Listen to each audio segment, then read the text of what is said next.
એલ્યુટ છે આ પોલીસ કર્મીઓને, પરંતુ આ પોલીસ કર્મીઓ જ છે, પરંતુ જેવા તેવા પોલીસ કર્મીઓ નહીં, પરંતુ વનરક્ષક છે. જ્યાં ગુજરાત ફોરેસ્ટના અધિકારી જે પોલીસ કર્મીઓ આજે કાર્ય કરી રહ્યા છે તે ગિરનાર લીલી પરિક્રમાની સેવામાં જોડાઈ રહ્યા છે. જ્યાં ગિરનાર લીલી પરિક્રમામાં જ કોઈ વ્યક્તિ દ્વારા પ્લાસ્ટિકની વસ્તુઓને લઈને જંગલ ખાતાની અંદર ન જાય તે માટેના લોકો કાર્ય કરી રહ્યા છે. જેમાં ફોરેસ્ટ કર્મીઓ દ્વારા લોકોના બેગ તેમજ લોકોને ચેકિંગ કરીને તે લોકોની પાસે હોયેલી પ્લાસ્ટિકની વસ્તુને બહાર ફેંકી દેવામાં આવે છે, જે બાદ તેનું ફર્ટિલાઇઝર કરવામાં આવે છે. જ્યાં એક વાત આપણે જાણીએ કે ફોરેસ્ટની અંદર, જંગલની અંદર જો કોઈ વ્યક્તિ પ્લાસ્ટિકની વસ્તુ લઈ જાય છે તો તેને જંગલી પ્રાણીઓ દ્વારા ચબાવવામાં આવે છે અને ત્યારબાદ તે પ્રાણીઓને નુકસાન પણ પહોંચતા હોય છે. જે માટે થઈને જૂનાગઢ ગિરનાર પરિક્રમામાં ફોરેસ્ટ અધિકારીઓ દ્વારા આવી સરાહનીય કાર્ય કરવામાં આવી રહ્યા છે.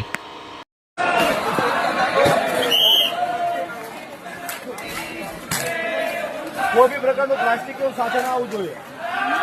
મિત્ર, હાલ આપણે છીએ ઇટવા ચેકપોસ્ટ ઉપર, જ્યાં ગુજરાત ફોરેસ્ટ જવાનના મિત્રો સરસ વ્યવસ્થાથી પરિક્રમાર્થીઓને અંદર જવા દઈ રહ્યા છે અને સાથે સાથે કોઈ પણ ભાવિક ભક્તજન પ્લાસ્ટિક લઈ અને ન જાય તેના માટેની પણ સુંદર કામગીરી થઈ રહી છે. આપ જોઈ શકો છો.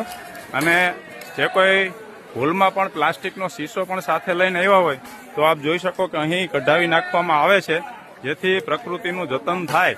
તો આવી અદ્ભુત સેવાઓ પણ તંત્ર દ્વારા અહીં કરવામાં આવેલ છે. અને આ છે ઇટવા ચેકપોસ્ટ, જ્યાંથી પરિક્રમાનો જંગલ માર્ગ શરૂ થાય છે અને પેલી ઘોડી આવે છે ઇટવા ઘોડી, એ પહેલાનું સ્થળ. તો સરસ મજાની કામગીરી આપ જોઈ શકો છો. ગુજરાત ફોરેસ્ટ પ્રકૃતિના જતન માટે તંત્ર ખડે પગે અહીં દરેક પરિક્રમાર્થીઓને ચેક કરી અને બાદે જ અંદર જવા દેવામાં આવે છે. તો અદ્ભુત આવી કામગીરી છે. સેલ્યુટ છે ગુજરાત ફોરેસ્ટ પોલીસને.